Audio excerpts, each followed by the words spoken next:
નમસ્તે વિદ્યાર્થી મિત્રો. JEE નીટ માટે કાઇનેમેટિક્સ જે આપણા 11th સ્ટાન્ડર્ડનું 3rd અને 4th ચેપ્ટરનો જે અભ્યાસ છે અને એમાં પણ 3rd ચેપ્ટરનો જે અભ્યાસ રેક્ટિલિનિયર મોશન સુરેખ પથ પરની ગતિ ના સેશન 1માં આજે હું આપનું હાર્દિક સ્વાગત કરું છું. સૌથી પહેલાં આપણે જે ભણવા જઈ રહ્યા છે એ અભ્યાસ મિકેનિક્સનો આપણો અભ્યાસ છે.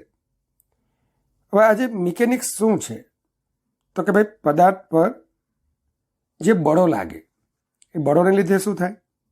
પદાર્થની ગતિ થાય. તો ભૌતિક વિજ્ઞાનની જે શાખામાં બળોને લીધે ઉદ્ભવતી ગતિઓનો અભ્યાસ કરવામાં આવે છે તેને આપણે યંત્રશાસ્ત્ર મિકેનિક્સ કહીએ છીએ.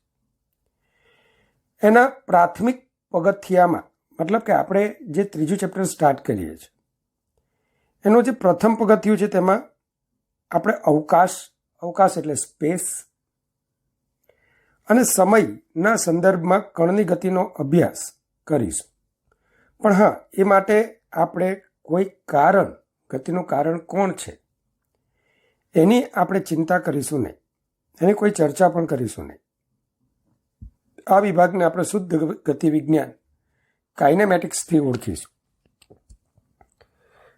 આ વિભાગમાં આપણે શું ભણીશું તો કે જુદી જુદી પરિસ્થિતિઓમાં કણનો સ્થાનાંતર, અંતર, કણના વેગ અને પ્રવેગની ચર્ચા કરીશું.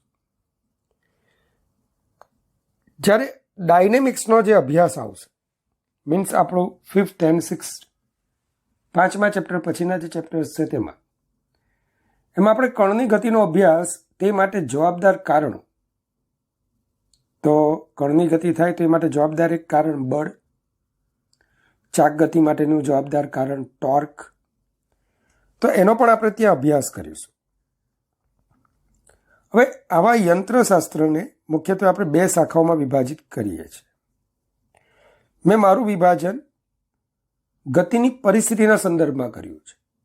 ઘણી વખત મિકેનિક્સના 2 જ ભાગો લોકો લખે છે કે કાઇનેમેટિક્સ એન્ડ ડાયનેમિક્સ, પણ હું વસ્તુની પરિસ્થિતિને આધારે, એની સ્થિતિના આધારે મિકેનિક્સને 2 ભાગમાં વહેંચું છું. પહેલું સ્ટેટિક્સ મતલબ કે પદાર્થની સ્થિર અવસ્થા, અને સેકન્ડ ડાયનેમિક્સ પદાર્થની ગતિમાન અવસ્થા. તો અહીં આપણે ડાયનેમિક્સને પણ ત્યાર પછી 2 શાખાઓમાં વિભાજિત કરીશું, કાઇનેમેટિક્સ એન્ડ કાઇનેટિક્સ. કાઇનેમેટિક્સ and kinetics. જોજો, આ વિભાજન મેં થોડું અલગ રાખ્યું છે. તો થોડું ટૂંકમાં જોઈએ તો કે યંત્રશાસ્ત્ર એની 2 શાખાઓ સ્ટેટિક્સ એન્ડ ડાયનેમિક્સ. સ્ટેટિક્સ એટલે કે સ્થિર અવસ્થામાં રહેલા પદાર્થ પર લાગતા બળો અને તેમની અસરો. જે બળ શું અસર કરશે તો આપણે જોઈશું કે ન્યૂટનના નિયમોમાં જે પહેલો નિયમ ભણીશું કે જેમાં પદાર્થ સ્થિર અવસ્થામાં રહેલો હોય તો ત્યારે તેના પર લાગતા બળોની પ્રકૃતિ, એમનો નેચર કેવો હોય છે. સેકન્ડ આવશે ડાયનેમિક્સ. ડાયનેમિક્સમાં પદાર્થ પર લાગતા બળો અને તેમની અસરોનો આપણે અભ્યાસ કરીએ છીએ, જેને મુખ્યત્વે 2 શાખામાં વિભાજિત કરીએ, કાઇનેમેટિક્સ એન્ડ કાઇનેટિક્સ. હવે કાઇનેમેટિક્સ શબ્દનો અર્થ છે શુદ્ધ ગતિ વિજ્ઞાન, પ્યોર મોશન. બરાબર, શુદ્ધ ગતિ વિજ્ઞાન. એકચ્યુઅલી એને સાયન્સ ઓફ મોશનથી પણ આપણે ઓળખીએ છીએ. અને એમાં ગતિનું વર્ણન તે માટે જવાબદાર કારણોની ચિંતા કે ચર્ચા કર્યા સિવાય આપણે કરીશું. જ્યારે કાઇનેટિક્સ તો કે આ વિભાગમાં ગતિનું વર્ણન તે માટે જવાબદાર કારણો સહિત આપણે કરીશું. તો વિદ્યાર્થી મિત્રો, હવે જે આપણે ભણીએ છીએ એ રેસ્ટ એન્ડ મોશન, સ્થિર સ્થિતિ અને ગતિ. તો સૌથી પહેલાં ગતિ એટલે શું તો તમે જાણો જ છો કે ભાઈ ગતિ એ ગતિ કરતા પદાર્થ અને એનું વર્ણન કરનાર અવલોકનકારનો એક સંયુક્ત ગુણધર્મ છે. આ બેને એકબીજાથી અલગ પાડી શકાય નહીં. ગતિના વર્ણનમાં એટલું જ જરૂરી છે કે ગતિ કરતો પદાર્થની જે જરૂર છે એટલી જ જરૂર એનું વર્ણન કરનાર અવલોકનકારની છે. અને તેથી જ આપણે કહી શકીએ કે અવલોકનકારના અસ્તિત્વ વિના ગતિને કોઈ જ અર્થ નથી.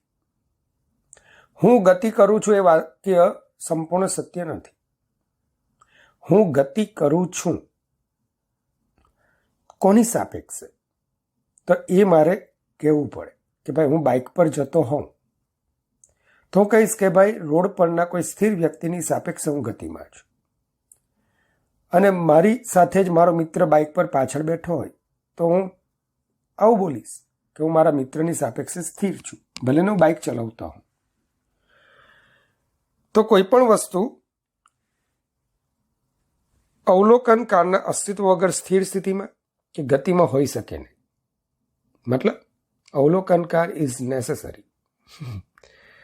મતલબ ઓબ્ઝર્વર એક નેસેસરી ટર્મ છે. કોના વર્ણનમાં? ગતિના વર્ણનમાં અવલોકનકાર એક અગત્યની જરૂરિયાત છે. સિક્કાની જેમ બે બાજુ હોય, છૂટી પાડી શકાતી નથી. તો ગતિના માળખામાં બરાબર એક બાજુ હે ગતિ કરતો પદાર્થ હશે તો બીજી બાજુ તરફ એનું વર્ણન કરનાર અવલોકનકાર હશે. આવી ગતિના જે પ્રકારો તમે 11 સ્ટાન્ડર્ડમાં ભણો છો એમાં રેખીય ગતિ, ટ્રાન્સલેટરી મોશન, ઘણી વખત આને અનુવાદિત ગતિ તરીકે પણ એમણે અનુવાદ કર્યો હોય છે.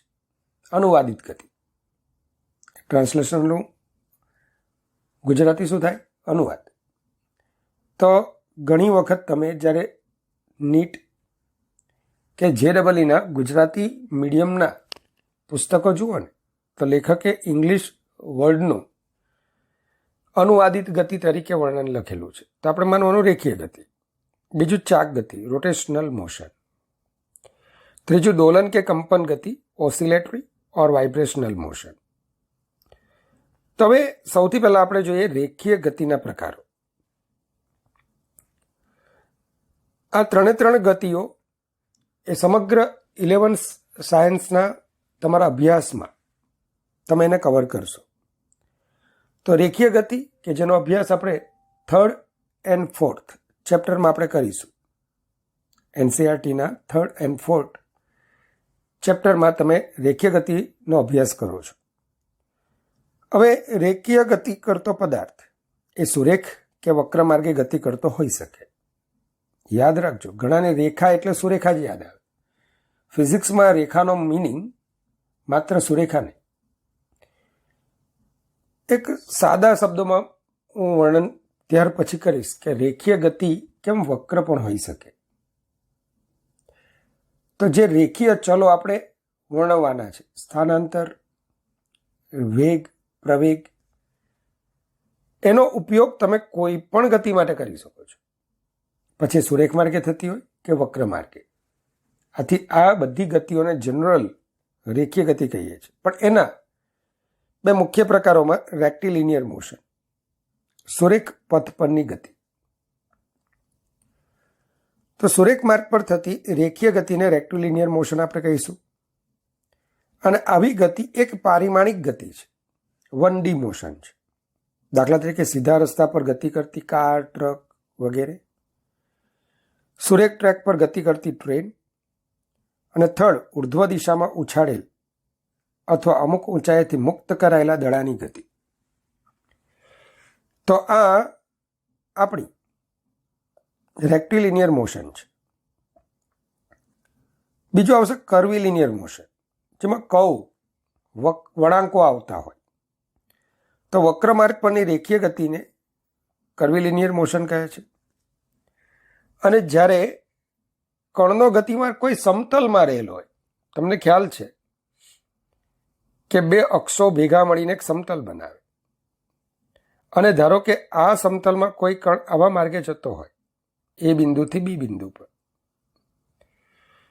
તો તેવી ગતિને આપણે શું બોલીશું? કણની સમતલમાંની ગતિ, 2 ડાયમેન્શનલ મોશન, 2D મોશન થી આપણે એને ઓળખીશું. બરાબર. ચાલો, એના ઉદાહરણોમાં તમે જ્યારે પૃથ્વીના ગુરુત્વીય ક્ષેત્રમાં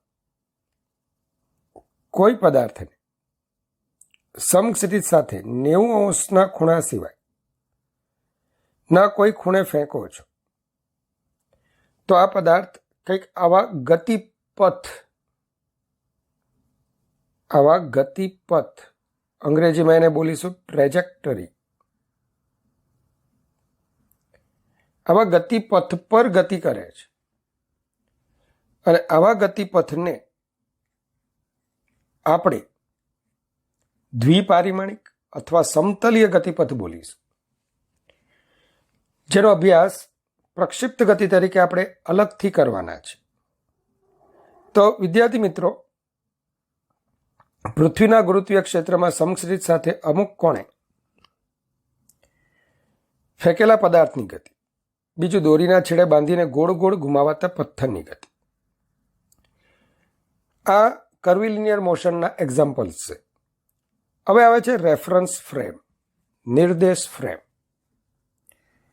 તો રેફરન્સ ફ્રેમ એકચ્યુઅલી શું છે? તમે હમણાં જ વાત કરી કે જ્યારે તમે કોઈ ગતિનું વર્ણન કરો છો તો એના બે અવિભિન્ન અંગો, કમ્પોનન્ટ્સ કોણ છે? ગતિ કરતો પદાર્થ અને તેનું વર્ણન કરનાર અવલોકનકાર. આ બંનેને સમાવતું જે માળખું તમે તૈયાર કરો ને, જે ફ્રેમ મળે ને, એને ફ્રેમ ઓફ રેફરન્સ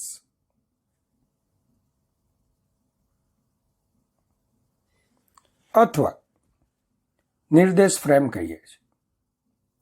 તો એકદમ સરળ વાક્યમાં હું કહું, ટેક્સ્ટબુકમાં આવી વ્યાખ્યા આપેલી છે કે ભાઈ અવલોકનકાર જે સ્થળેથી જે પરિસ્થિતિમાં રહીને અવલોકન કરે તેને નિર્દેશ ફ્રેમ કહેવાય. બહુ અઘરી ડેફિનેશન છે, એની કરતાં સિમ્પલ. અવલોકનકાર અને ગતિ કરતા પદાર્થ ને સમાવતા માળખાને નિર્દેશ ફ્રેમ તરીકે ઓળખીશું. અને આપણે જ્યારે આવી ગતિનું વર્ણન કરીએ તો સામાન્ય રીતે આપણે ગતિનું વૈજ્ઞાનિક રીતે વર્ણન કરવાના છે, જે સામેવાળાને સમજાય. તો આવી નિર્દેશ ફ્રેમ તરીકે આપણે મેથેમેટિક્સનો ઉપયોગ કરીને એક અક્ષ અથવા બે પરસ્પર લંબ અક્ષો અથવા પરસ્પર લંબ હોય તેવી 3 અક્ષોનો ઉપયોગ કરીશું. આ અક્ષોનું જેને આપણે ઉગમ બિંદુ કહેતા હતા એને હવે આપણે ઓબ્ઝર્વર તરીકે લઈશું, અવલોકનકાર તરીકે લઈશું. જો કણ એક પરિમાણમાં ગતિ કરતો હશે તો ઓબ્ઝર્વરની સાપેક્ષે જે કણનો, ધારો કે આને આપણે એક્સ અક્ષ લઈએ તો કણનો એક્સ એ કણનું ઓની સાપેક્ષે સ્થાન બતાવશે. જો કણ દ્વિપરિમાણમાં ગતિ કરતો હશે તો ત્યાં આપણે અવલોકનકારને ઉગમ બિંદુ પર મૂકી દઈશું. અને જે કણના યામ આવશે, અહીંયા 2 યામો આવશે, ધારો કે XY સમતલ હોય તો 2 યામ, તે ઓની સાપેક્ષે એનું સ્થાન બતાવશે. સેમ ત્રિપરિમાણમાં પણ આ જ રીતે 3 યામો દ્વારા તમે કણનું સ્થાન ઓની સાપેક્ષે નક્કી કરશો. આ 3 નિર્દેશ ફ્રેમ છે. કેમ? ગતિનું વર્ણન કરનાર અવલોકનકાર, જેને આપણે ઉગમ બિંદુ પર સરળતા ખાતર લીધો છે, અને જેની ગતિનું વર્ણન કરવાનો છે એ કણ પણ આ જ ફ્રેમમાં ગતિ કરતો મેં બતાવ્યો છે. તો વૈજ્ઞાનિક રીતે ગતિનું વર્ણન કરવા માટે આપણે આવી અક્ષીય નિર્દેશ ફ્રેમોનો ઉપયોગ કરીશું કે જેમાં અક્ષો રહેલી હોય, અને આપણી કન્વિનિયન્સી મુજબ, આપણી સરળતા મુજબ ક્યાં તો એક પારિમાણિક મતલબ કે એક અક્ષ લઈશું, ક્યાં તો 2 અક્ષો લઈશું, ક્યાં તો 3 અક્ષો લઈશું. એક અક્ષથી જે ગતિનું વર્ણન કરી શકાતું હોય તો એને આપણે એક પારિમાણિક ગતિ, સુરેખપથ પરની ગતિ તરીકે ઓળખીશું. જેમાં ગતિના વર્ણન કરવા માટે કણના 2 યામની જરૂર પડતી હોય, એક સમતલની જરૂર પડતી હોય. એનો ગતિમાર્ગ બતાવવા માટે શું? એક સમતલની જરૂર પડતી હોય. તો તેવી ગતિને આપણે દ્વિપારિમાણિક ગતિ કહીશું. અને જ્યારે કણની ગતિનું વર્ણન કરવા માટે 3 યામની જરૂર પડે તો એને આપણે ત્રિપારિમાણિક 3D મોશન અથવા અવકાશમાંની ગતિ કહીશું. આ 3 નિર્દેશ ફ્રેમ છે, કારણ કે તેઓ અવલોકનકાર એઝ વેલ એઝ ગતિ કરતા પદાર્થને પણ સમાવે છે. તો વિદ્યાર્થી મિત્રો, આશા રાખું કે નિર્દેશ ફ્રેમનો ટૂંકો અર્થ મેં તમને સમજાવી દીધો. આ નિર્દેશ ફ્રેમના 2 પ્રકારો છે, જેને અત્યારે ચિંતા કરવાની કોઈ જ જરૂર નથી. એક જડત્વીય નિર્દેશ ફ્રેમ અને એક અજડત્વીય નિર્દેશ ફ્રેમ. થોડું કહી દઉં તો જડત્વીય નિર્દેશ ફ્રેમ કે જેમાં ન્યૂટનનો ગતિનો પ્રથમ નિયમ પડાય તો તેને જડત્વીય નિર્દેશ ફ્રેમ કહીશું. અને જેમાં ન્યૂટનનો ગતિનો પ્રથમ નિયમ ન પડાય તો એને બોલીશું અજડત્વીય નિર્દેશ ફ્રેમ. વિદ્યાર્થી મિત્રો, સુરેખ પથ પરની ગતિ માટે અથવા 1D ગતિ માટે આપણે કેટલાક પ્રાચલો પેરામીટર્સ નો ઉપયોગ કરીએ છીએ. આ પ્રાચલો પેરામીટર્સ કયા કયા છે? તો સૌથી પહેલા છે ટાઈમ, સમય. સમય એક ચલ છે અને એ આપણી અદિશ રાશિ છે, જેનો એકમ SI એકમ છે સેકન્ડ. સમય શું કહે છે કે જ્યારે પણ કોઈ પદાર્થની ગતિનું વર્ણન તમે કરશો તો સમયની સાપેક્ષે કરવાના છો. વસ્તુની સાપેક્ષે તો ખરો, અવલોકનકારની સાપેક્ષે તો ખરો, પણ ગતિની વ્યાખ્યામાં શું હતું કે જ્યારે કોઈ વસ્તુ બીજી વસ્તુની સાપેક્ષે સમયની સાથે પોતાનું સ્થાન બદલે. તો સમયનું તો આપણે આ બધી જ નિર્દેશ ફ્રેમમાં ઉમેરો કરવાના છે કે ભાઈ T1 સમયે આપણો કણ A બિંદુ પર છે, T2 સમયે કણ B બિંદુ પર છે. આમ અવલોકનકારની સાપેક્ષે સમયની સાથે કણ પોતાનું સ્થાન બદલે છે. તો સમયને તો આપણે પહેલામાં પહેલો પકડવો પડે. અને આપણે જોઈ શકીએ કોઈ પણ નિશ્ચિત ક્ષણે પદાર્થ કોઈ એક જ સ્થાને હોય છે. મતલબ કે એક જ સમયે પદાર્થ 2 સ્થાને હોઈ શકતો નથી. તો આની આપણે ગંભીરતાપૂર્વક નોંધ લેવાની છે, કારણ કે ઘણા આલેખો આપણે જોઈશું, ખરા ખોટા આલેખો પસંદ કરવાના હશે, તો જેમાં એક જ સમયે, માફ કરજો, એક જ સમયે કણની 2 અલગ અલગ સ્થિતિ હોય, બરાબર, અથવા બરાબર સમય ઘટતો બતાવેલો હોય, તો તેવા આલેખોને આપણે રોંગ ગણીશું. તો શું આપણે યાદ રાખીએ, કોઈ પણ નિશ્ચિત ક્ષણે પદાર્થ કોઈ એક સ્થાને જ હોય અને સમય ક્યારે પણ ઘટતો નથી. હવે આવે છે સ્થાન, પોઝિશન. અને આ માટે મિત્રો તમે વેક્ટર્સ ભણી ચૂક્યા છો, એપ્લાઇડ મેથ્સમાં વેક્ટર્સ ભણી ચૂક્યા છો. તો હું થોડું વેક્ટરને પણ અહીંયા ઉમેરો કરીશ કે સ્થાન એટલે શું, પોઝિશન એટલે શું. વ્યવહારમાં તમે બોલો છો કે અરે પેલો તો પેલા સ્થાને રહેલો છે. કોઈ વ્યક્તિ બિલ્ડિંગની છત પર રહેલો, તમે કહેશો કે હા પેલો વ્યક્તિ કંઈક ઊંચાઈએ છે, કારણ કે એની સાપેક્ષે તમે નીચાઈએ છો, એથી તમને એની ઊંચાઈ દેખાય છે. પણ જો તમે એની બરાબર બાજુમાં ઊભા હો તો એ તો મારા લેવલ પર જ છે, તમે આમ બોલશો. એનો મતલબ કે સ્થાન એને પણ સંદર્ભ વગર બતાવી શકાતું નથી. તો સ્થાનને આપેલ નિર્દેશ ફ્રેમના કોઈ સંદર્ભ બિંદુની સાપેક્ષે વ્યાખ્યાયિત કરવામાં આવે છે. સૌથી પહેલા આપણે દ્વિપરિમાણમાં T1 સમયે કોઈ કણને A સ્થાને જોઈએ છે અને T2 સમયે B સ્થાને જોઈએ છે. અને તમારા સદિશના નોલેજ અનુસાર T1 સમયે કણ A નું સ્થાન 2 રીતે તમે નક્કી કરી શકશો. એક તો કણના યામ દ્વારા, ધોરણ 10 યામ ભૂમિતિ, અને એનું વૈજ્ઞાનિક રીતે હવે તમે સદિશ દ્વારા વર્ણન કરશો કે તમે શું કરો છો, O થી A ને જોડતું એક તીર, એક સદિશ દોરો છો. આ સદિશની દિશા અને આ સદિશના તીરની લંબાઈ એટલે કે એનું મૂલ્ય એ કણનું સ્થાન રજૂ કરે છે, જેને આપણે વેક્ટર R1 થી દર્શાવીએ છીએ કે ભાઈ T1 સમયે કણ A નું સ્થાન વેક્ટર R1 સ્થાન સદિશથી રજૂ થાય છે. T2 સમયે આ કણનું સ્થાન સદિશ વેક્ટર R2 વડે રજૂ થાય છે. આ દરમિયાન આપણો કણ ACB માર્ગે ગતિ કરીને A થી B પર પહોંચ્યો છે. સમયગાળો છે ડેલ્ટા T બરાબર T2 માઇનસ T1. હવે હકીકતમાં આ કોઈ પણ કણનો સ્થાન સદિશ એ ધોરણ 10ની જ ઇન્ફોર્મેશન રજૂ કરે છે. જે ધોરણ 10માં તમે યામ ભણતા હતા. આ સ્થાન સદિશ એકચ્યુઅલી યામ જ છે. જો A ના યામ x1 y1 હોય, B ના યામ x2 y2 હોય, તો તમે શું લખી શકો? R1 બીજું કંઈ જ નહીં, x1 y1 દર્શાવે, અને વેક્ટર R2 એ x2 y2 દર્શાવશે. જેની મેં વિશેષ ચર્ચા સદિશોમાં તમારી સાથે કરી જ છે. સ્થાનાંતર, તો કણના સ્થાનમાં થતા ફેરફારને કણનું સ્થાનાંતર કહે છે. અને સ્થાનાંતર એ કઈ રાશિ છે? સદિશ રાશિ છે.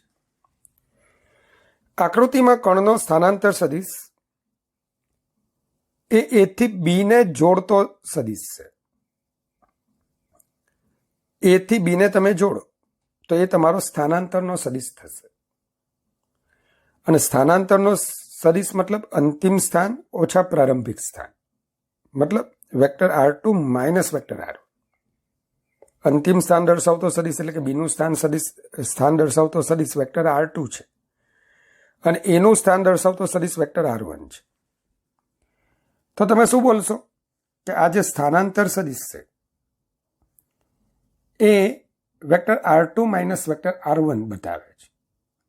જે આપણે દ્વિપરિમાણમાં સદિશોની જ્યારે ચર્ચા કરીએ, ગતિની ચર્ચા કરીએ, ત્યારે આ રીતે આપણે વર્ણન કરીશું. મોસ્ટ ઇમ્પોર્ટન્ટ, કણનું સ્થાનાંતર શૂન્ય, ધન કે ઋણ હોઈ શકે. તો કણનું સ્થાનાંતર શૂન્ય, હા બરાબર છે. હું સવારે મારા ઘરેથી નીકળું છું. દિવસ દરમિયાન જુદા જુદા સ્થાનોએ ભણાવીને સંસારી હોવાને કારણે ફરી પાછું હું મારા ઘરે પહોંચું છું. સંસારી છું તેથી મારે ઘરે પહોંચવું જ પડે.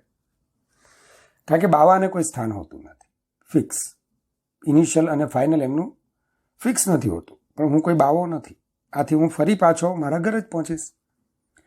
મને મારા ઘરમાંથી પૂછવામાં આવે કે આજે તમારું સ્થાનાંતર કેટલું, તો પ્રેમથી કહીશ શૂન્ય. તો આમ સ્થાનાંતર શૂન્ય હોઈ શકે, કારણ કે એ માત્ર ગતિની પરિણામી અસર બતાવે છે. પરિણામી અસર મીન્સ પ્રારંભિક અને અંતિમ સ્થાનોની જ માહિતી આપે છે. ઇન બિટવીન શું છે એની આપણે કોઈ કેર કરવાની જરૂર નથી. આમ સ્થાનાંતર શૂન્ય હોઈ શકે. પણ પથ લંબાઈ અથવા અંતર, તો કે કણના ખરેખરા ગતિમાર્ગને કણની પથ લંબાઈ અથવા કણે કાપેલ અંતર કહે છે. એકચ્યુઅલી ડેફિનેશન કણના ખરેખરા ગતિમાર્ગની લંબાઈને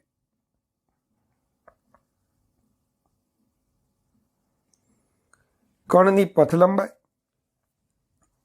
અથવા કણે કાપેલ અંતર કહે છે. આ કણની પથ લંબાઈ સમય સાથે ક્યારેય પણ ઘટી શકે નહીં. એક વખત મેં અંતર કાપવાનું શરૂ કર્યું ત્યાર પછી આ અંતર સતત વધતું જ છે. હું સ્થિર થઈ જાઉં તો પણ મારું કંઈક અંતર કપાયેલું છે, અને ફરી પાછો ગતિ કરીશ તો એ અંતરમાં વધારો જ થશે. તો અંતર ક્યારેય પણ ઘટશે નહીં. તો આજે આપણે જે સુરેખ પથ પરની ગતિ ભણીએ છીએ, રેક્ટિલિનિયર મોશન ભણીએ છીએ, એના માટે હજુ પણ સ્થાનાંતર અને પથ લંબાઈની થોડી વિશેષ ચર્ચા કરી. આપણે એક્સ અક્ષ પર એક કણ આપણને એક નિર્દેશ ફ્રેમ આપેલી છે. સૌથી પહેલા વર્ણન આવી રીતે કરું છું કે જેમાં ગતિનું વર્ણન કરનાર અવલોકનકાર આ નિર્દેશ ફ્રેમ એટલે કે એક્સ અક્ષના ઉગમ બિંદુ પર રહેલો છે. આપણો કણ ઉગમ બિંદુથી શરૂ કરીને, શૂન્ય સમયે ઉગમ બિંદુથી શરૂ કરીને ધન એક્સ દિશામાં પી બિંદુ સુધી પહોંચે T1 સમયે, T2 સમયે ક્યુ પર, અને ત્યારબાદ T3 સમયે એ ફરી પાછો આર પર આવે છે. અંતરોને મેં એક સ્કેલ માપ દ્વારા અહીંયા બતાવ્યા છે. બધા અંતરો મીટરમાં છે. બરાબર. આ બધા જે યામ છે, ધન એક્સ દિશામાં ધન એક્સ યામ, ઋણ એક્સ દિશામાં ઋણ એક્સ યામ, એ કણના હકીકતમાં સ્થાન રજૂ કરશે જુદા જુદા સમયે. યામ શું બતાવે? કણનું સ્થાન. ફરી પાછા યામ શું બતાવે? કણનું સ્થાન. તો આપણે એક કામ કરીએ. પહેલા ટી બરાબર 0 થી લઈને ટી બરાબર T1 સમય સુધી, T1 એ કોઈક સમયની વેલ્યુ છે, સમજી લો 5 સેકન્ડ. તો એમાં આપણો કણ O થી P પર પહોંચે છે. આ દરમિયાન એનું પથ લંબાઈ એ O થી P નું અંતર હશે, અને સ્થાનાંતર એટલે અંતિમ સ્થાન એટલે કે P નું સ્થાન ઓછા પ્રારંભિક સ્થાન એટલે કે O નું સ્થાન હશે. તો વિદ્યાર્થી મિત્રો, T બરાબર 0 થી T બરાબર T1 વચ્ચેના delta T is equal to T1 સમયગાળામાં કણની પથ લંબાઈ OP is equal to 360 metre થઈ, અને સ્થાનાંતર એટલે અંતિમ સ્થાન એટલે P નું સ્થાન એટલે કે P નો યામ 360 ઓછા O નો યામ 0, તો પ્લસ 360 મીટર, જે દર્શાવે છે કે આ પરિણામી સ્થાનાંતર, પરિણામી કણ કઈ દિશામાં ખસી રહ્યો છે? O થી P તરફ, ધન એક્સ દિશામાં. આ જ રીતે તમે જોઈ શકો છો કે સ્થાનાંતરનું મૂલ્ય અહીં 360 મીટર છે, અને પથ લંબાઈ એ પણ 360 મીટર. તો સ્થાનાંતરનું મૂલ્ય ઇઝ ઇક્વલ ટુ પથ લંબાઈ. આમ સુરેખ પથ પર થતી ગતિ માટે તમે એક તારણ પર આવશો કે સુરેખ માર્ગે ગતિ કરતો કણ, સુરેખ માર્ગે ગતિ કરતો કણ જો પોતાની ગતિની દિશા ન બદલે અને એ જ માર્ગે આગળ ને આગળ વધતો રહે, તો કોઈ પણ સમયે તેની પથ લંબાઈ એ જ એનું સ્થાનાંતર છે. યાદ રાખજો, ગતિની દિશા બદલતો ન હોય તો. પણ હવે આપણે જોયું કે ભાઈ T2 સમયે તો એ પોતાની ગતિની દિશા બદલીને Q બિંદુ પર પહોંચે છે. તો T બરાબર 0 થી T બરાબર T2 વચ્ચેના delta T is equal two T2 સમયગાળામાં કણની પથ લંબાઈ O થી P પ્લસ P થી Q, O થી P પ્લસ P થી Q, O થી P અંતર 360 અને P થી Q નું અંતર 360 માઇનસ 240 120, અર્થાત 480 મીટર તમને મળશે. પણ સ્થાનાંતર તો અંતિમ સ્થાન Q નું સ્થાન ઓછા પ્રારંભિક સ્થાન O નું સ્થાન. Q ના યામ આપણે જોયા તો 240 અને O ના યામ તો ઉગમ બિંદુ 0 પ્લસ 240 મીટર. મતલબ કે આ પરિસ્થિતિમાં પણ આપણો કણ ડિસ્પ્લેસ થયો છે. કઈ દિશામાં? ધન એક્સ દિશામાં. હવે ધારો કે T બરાબર 0 થી T બરાબર T3 વચ્ચેના T3 માઇનસ 0 T3 સમયગાળામાં આપણો કણ O થી P અને ત્યાંથી ફરી પાછો R પર પહોંચે છે. તેની પથ લંબાઈ OP પ્લસ PR, OP 360 અને P થી R નું અંતર, તો તમે જોઈ શકશો કે આટલું અંતર ઉગમ બિંદુથી આ અંતર બોલું છું 160 મીટર છે, માફ કરજો 120 મીટર છે, અને આ અંતર 360 મીટર. થોડું ભૂમિતિનો ઉપયોગ કરો. O થી P 360 વત્તા 360 વત્તા 120 કેટલા થશે? 720 વત્તા 120 840 મીટર. તો એની પથ લંબાઈ થશે 840 મીટર. અને સ્થાનાંતર તો અંતિમ સ્થાન R નું સ્થાન ઓછા પ્રારંભિક સ્થાન O નું સ્થાન માઇનસ 120 માઇનસ 0 માઇનસ 120 મીટર. કઈ દિશામાં? ઋણ એક્સ દિશામાં. તો આમ સ્થાનાંતરનું મૂલ્ય એ પથ લંબાઈ કરતાં કેવું છે? ઓછું છે. સ્થાનાંતરનું મૂલ્ય કેટલું આવશે અહીંયા? 120 મીટર. આગલામાં કેટલું હતું? 240 મીટર. તો બીજા અને ત્રીજા કિસ્સામાં સ્થાનાંતરનું મૂલ્ય પથ લંબાઈ કરતાં ઓછું આવે છે. તો વ્યાપક રીતે નીટનો ક્વેશ્ચન સોલ્વ કરી શકશો કે સ્થાનાંતરનું મૂલ્ય x હોય અને પથ લંબાઈનું મૂલ્ય y હોય, તો આપણે શું કહી શકીએ? x is less than or equal to y થાય. તો વિદ્યાર્થી મિત્રો, સ્થાનાંતર અને પથ લંબાઈ આધારિત પ્રશ્નો. ધારો કે એક ચક્રની ત્રિજ્યા કેપિટલ R છે અને આ ચક્ર સમતલ રસ્તા પર સરક્યા વિના ગબડીને 1.5 ભ્રમણ પૂર્ણ કરે છે. તો પ્રારંભમાં જમીનના સંપર્કમાં રહેલ કણનું સ્થાનાંતર શોધો. કણે કાપેલું અંતર કેટલું હશે? હવે આ ક્વેશ્ચન જે છે ને વિદ્યાર્થી મિત્રો, બીજો ક્વેશ્ચન એ હાલ લગ્નના ગીત લગ્ન એ જ ગવાય એ હેતુથી મેં લખ્યો છે, પણ એની સાબિતી આપણે રોટેશનલ મોશનમાં આપીશું.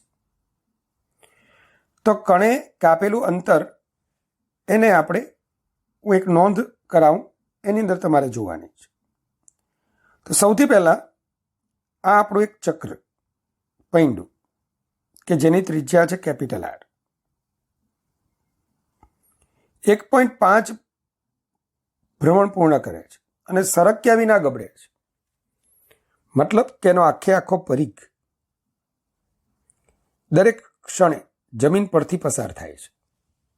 જમીન પરથી એના પરિઘ પરનું દરેક બિંદુ ક્રમશઃ પસાર થતું જાય છે. સરકવું અને ગબડવું. સરકવું મતલબ શું? એક જ સ્થાને પણ બરાબર જ્યારે આ વ્હીલ ફરતું હોય તો એને આપણે ગબડવું બોલીએ છીએ. અને ધારો કે વ્હીલ જામ થઈ ગયું છે અને પછી એને તમે ઘસો છો રસ્તા પર તો એ સરકે છે એમ બોલે.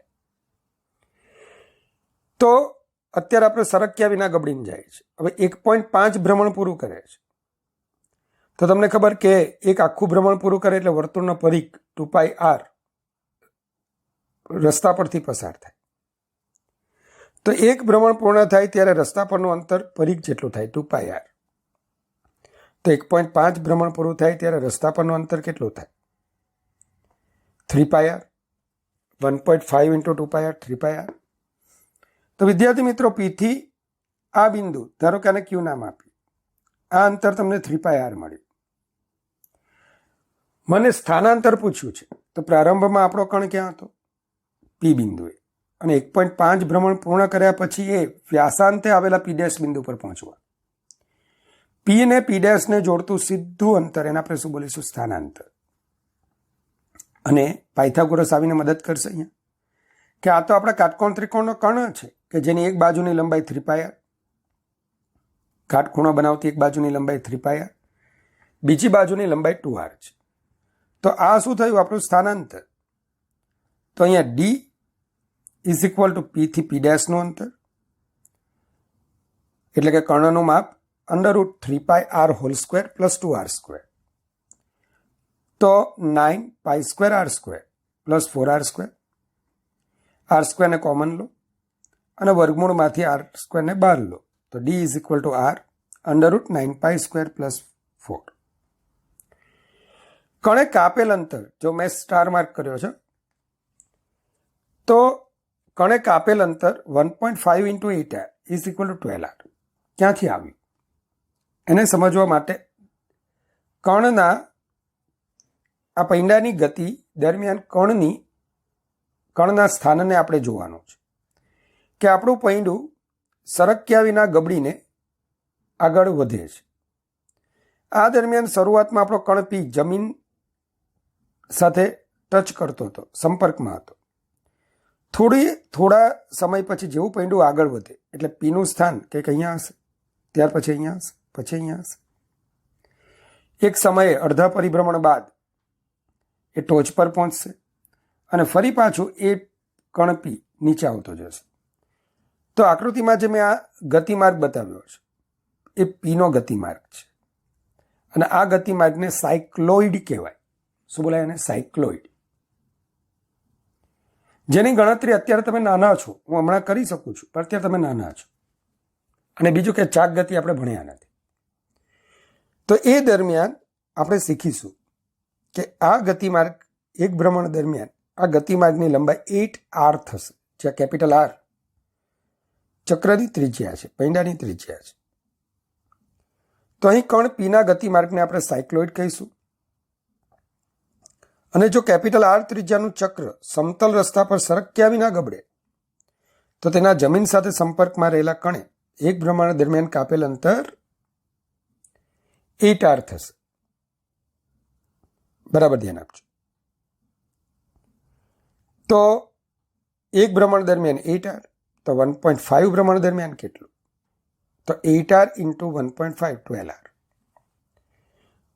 ચાલો, એક કીડી L લંબાઈની બાજુવાળા સમઘનના એક શિરોબિંદુથી સામેના ખૂણા પર જાય છે. તો નંબર 1, કીડીનું સ્થાનાંતર શોધો.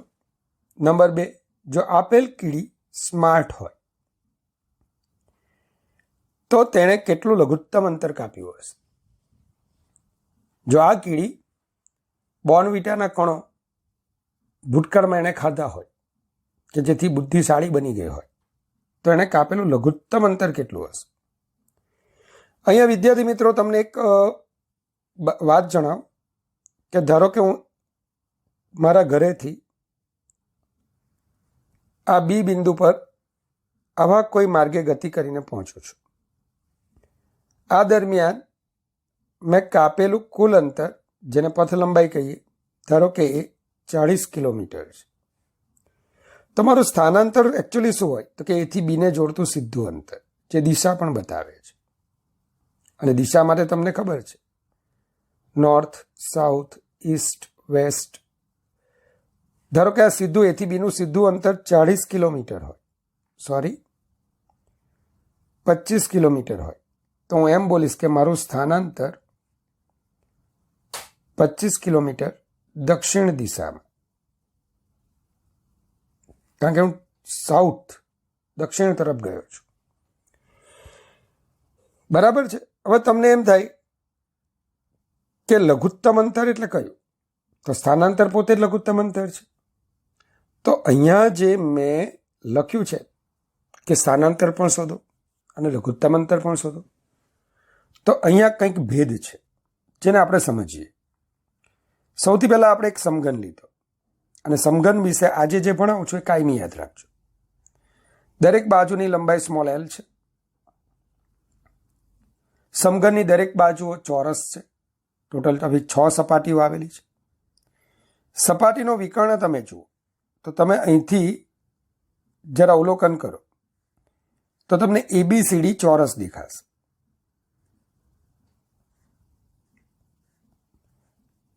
જેમાં A, B અને BC બાજુની લંબાઈ L. તો પાયથાગોરસ પરથી આપણે કહી શકીએ કે વિકર્ણ AC ની લંબાઈ √2l થશે. ક્લિયર? √2l. હવે વિદ્યાર્થી મિત્રો તમે A, C અને G ને જુઓ તો આ પણ એક કાટકોણ ત્રિકોણ જ છે, શિરોલંબ કાટકોણ ત્રિકોણ છે. તો ધ્યાન આપજો, AC બરાબર તમે શું લખ્યું? √2l. હવે મારે AG શોધવું હોય તો કાટકોણ ત્રિકોણ ACG માટે AG² બરાબર AC² પ્લસ GC². તો AG બરાબર √AC² plus CG² √2l² plus l².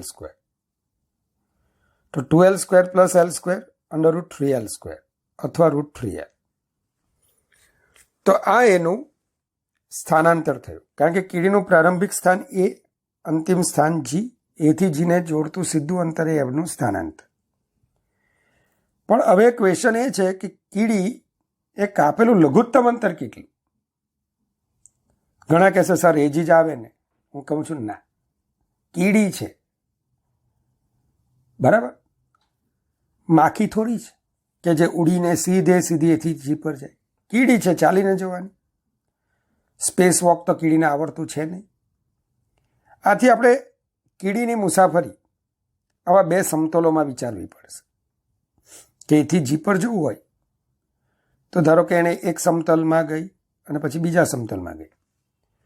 ઘણા વિદ્યાર્થી આવો જવાબ લાવે, સર આવડી ગયું, A થી B, B થી C, C થી G, 3l લઘુત્તમ અંતર છે.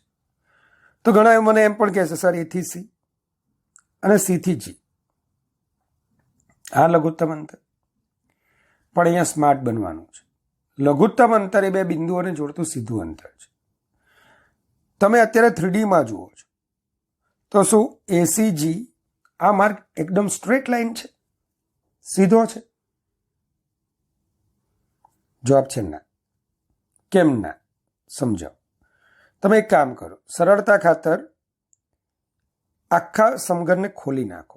ખાસ બે જ ફેસને ખોલવાની છે, બે જ સપાટીને, ABCD અને BCGF સપાટીને ખોલીને આમ ફ્લેટ કરી નાખો. જો મેં કરેલી છે, ચેક કરજો.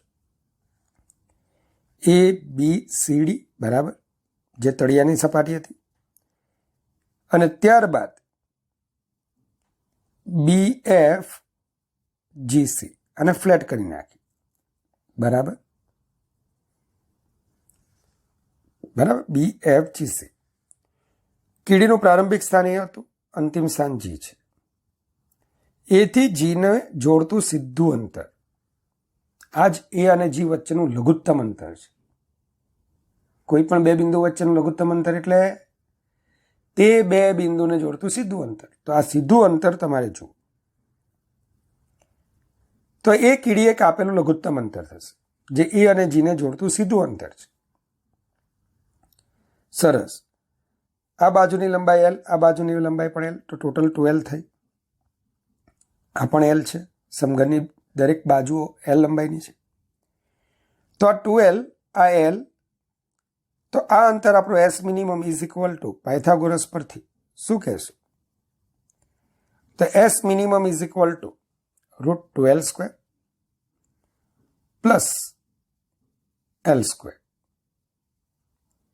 મતલબ કે √4L² પ્લસ L² √5L², અને તેથી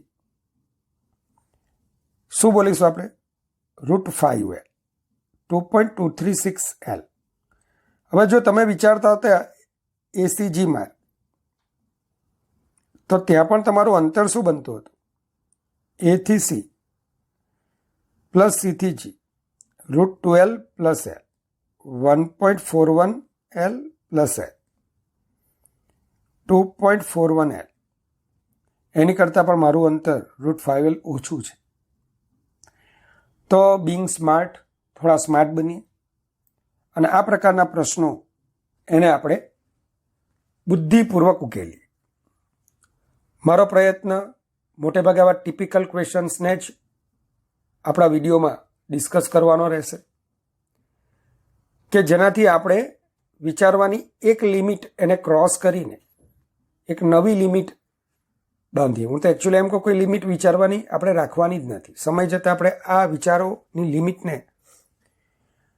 લિમિટને પણ આપણે લિમિટ આપી દઈશું કે ભાઈ તું જા. હવે આની સાથે આજનું આપણું આ સેશન અહીં હું પૂર્ણ કરું છું. નેક્સ્ટ સેશનમાં બીજા પેરામીટર્સ, સરેરાશ વેગ, સરેરાશ ઝડપ, એના કેટલાક એક્ઝામ્પલ્સ એની આપણે ડિસ્કસ કરીને ત્યારબાદ તત્કાલીન વેગ, તત્કાલીન ઝડપ અને એ માટે વિકલનનો કન્સેપ્ટ પણ આપણે ભણીશું. તો ભગવાન પાસે હું તમારા ઉજ્જવળ કારકિર્દી માટેના સારા આશીર્વાદની માંગણી કરું છું. ભગવાન તમને ખૂબ ખુશ રાખે. Good bye. Take care. God bless you infinitely, all my students.